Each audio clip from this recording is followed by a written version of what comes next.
So welcome back to part 3 on how to decode matrix script 101.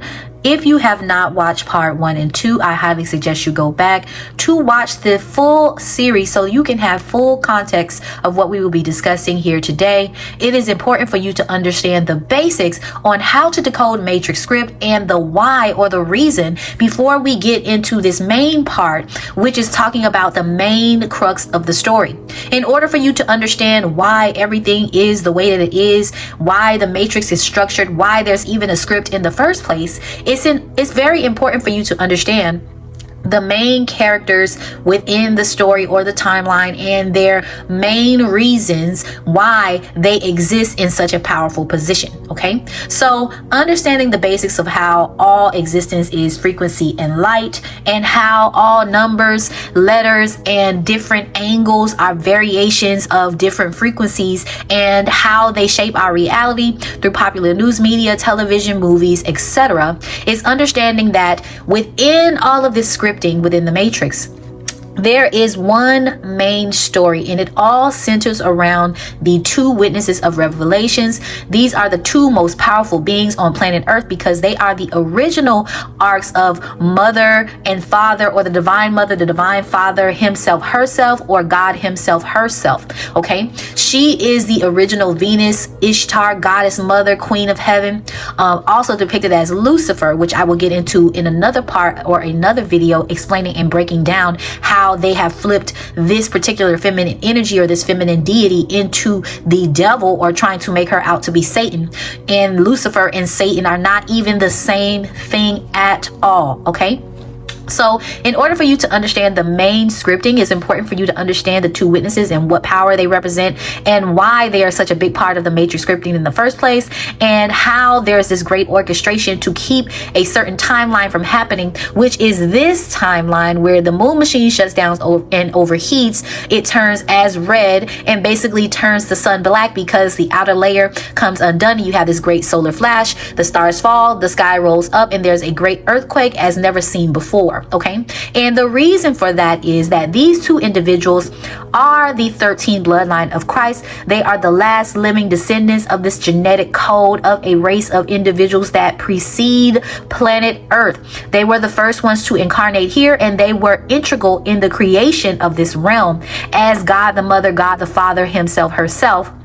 And they are the ones who set up the magnetic sphere. They are the ones who spawned all of the energy that exists within this earth realm. They have given birth to nations. They are the two most powerful beings on planet Earth, and they have been themselves humans encapsulated in flesh, incarnating through the moon machine and reincarnating through the moon machine as regular everyday people. However, their soul's energy is very ancient. Okay, these two powerful beings.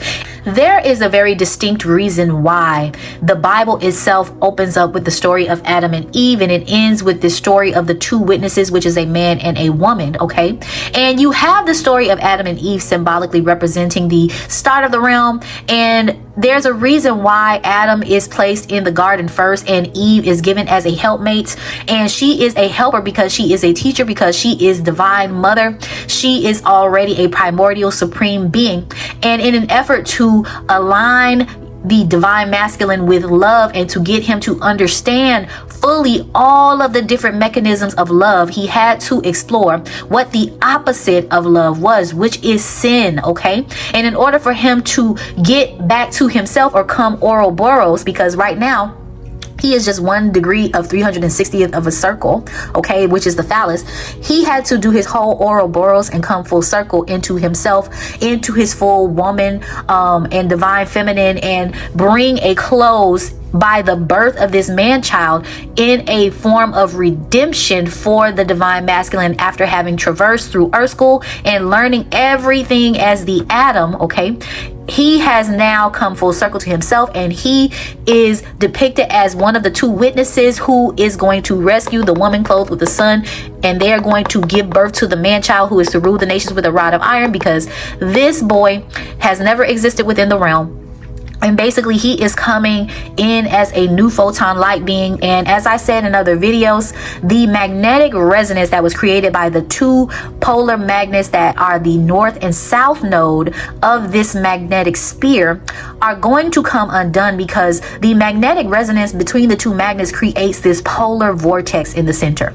And this polar vortex that spins in the center basically creates magnetic resonance that allowed all matter to stick onto the light code or the light grid that was created when they first initially mapped out the star system, which are alloy balls that are projected onto by this machine that is housed in the moon. This is a very complex system that was set up by these two individuals in order for them to come in and experience Earth realm, and also my goal, which is to keep the sun from dying. And this is also symbolic of the divine masculine, the sun, S-U-N, or the S-O-N, being his full circle moment where he comes back to himself. And not only that, they have the gold, so now they can keep the sun's energy from dying out by placing this gold dust into the air as a reflective, conductive material to shoot the energy back into the sun, where we will no longer have to worry about the sun dying out. We'll be able to have the earth realm for much longer. We won't have to worry about doing this reset process again, and you will have the full redemption of the divine masculine in his supremeness through the birth of this perfect child. Okay, this child has never been through the moon machine, which is the reincarnation machine of Earth. We don't remember when we are born who we were and what our past lives are, because our memory is erased every time we come through this machine. So this woman who birthed this man child, or brought this man child, or is bringing this man child into the realm now, she hasn't birthed him physically yet, but she has gone through the ritual of giving her divine masculine counterpart her seraphim egg, which is to birth this child in the quantum realm. And he has already been caught up to the throne of God, which the throne of God is the emerald throne, as depicted in Revelations 4. That is a compass around about with a rainbow, which is a representation of the photon light of the body, basically the chakra system or the photon light energy of this woman. Okay, so her son is in the quantum realm already in heaven, in her heart chakra, sitting there listening to everything that is going on earth, everything that's going on between his mom and dad. He knows everything that is going on right now. And the reason why they call him a man child is because he's never reincarnated, so his memory has never been erased. So when he is born, he comes into the realm knowing all. They're calling him a man because he is not technically a baby. He's a conscious child who's going to come in a full circle of the divine masculine redemption. Having set in his mother's heart, he is going to cause all men to have to repent in order for them to survive the solar flash, because he is in his mother's love. Okay, so the reason why the two witnesses story is the center point is because they have this ability. The woman who is clothed with the sun, with the moon at her feet, who gives birth to the man child, is the Holy Grail.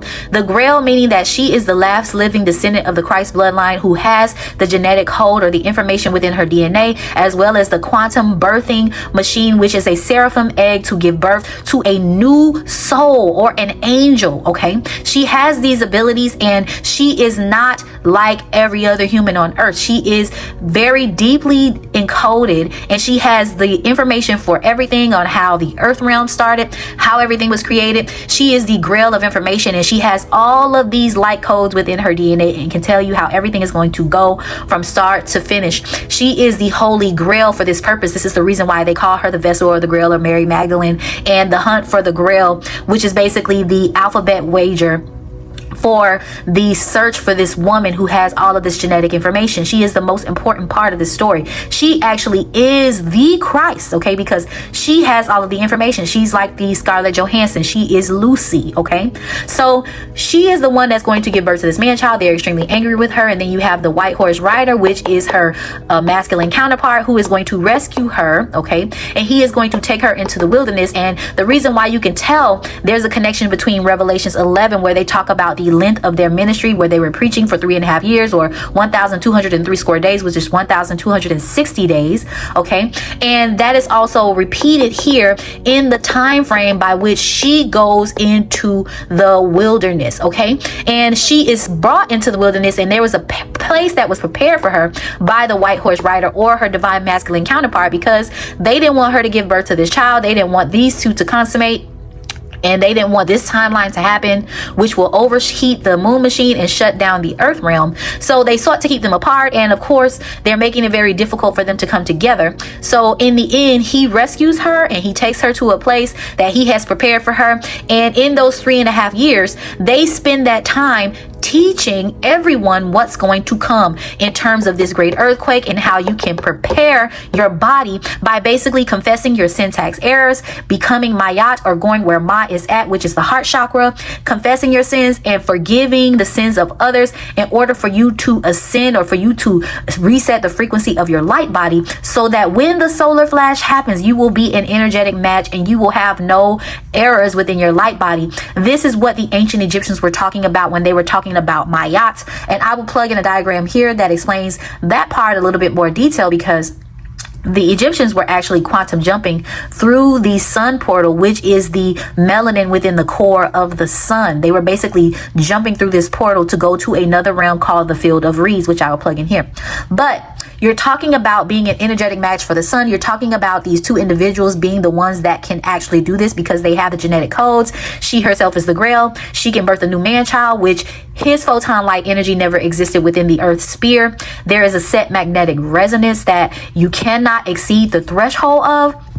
And by bringing in a new soul or birthing a new child, she herself is causing the disruption of the magnetic resonance and the cause of the moon machine to overheat and shut down, and the sun to shed its outer layer to cause the reset, because he is basically not, there is no room for him in this earth system. Okay, he's never been born. He's a new angel or a new angle, and he's going to be brought in by these two individuals. This is why everything in your reality is scripted in a way to keep these two people from coming together, because it is vastly important that they create an alternative timeline by using numerical values, gematria, spells, all types of things in order for them to keep these two people apart.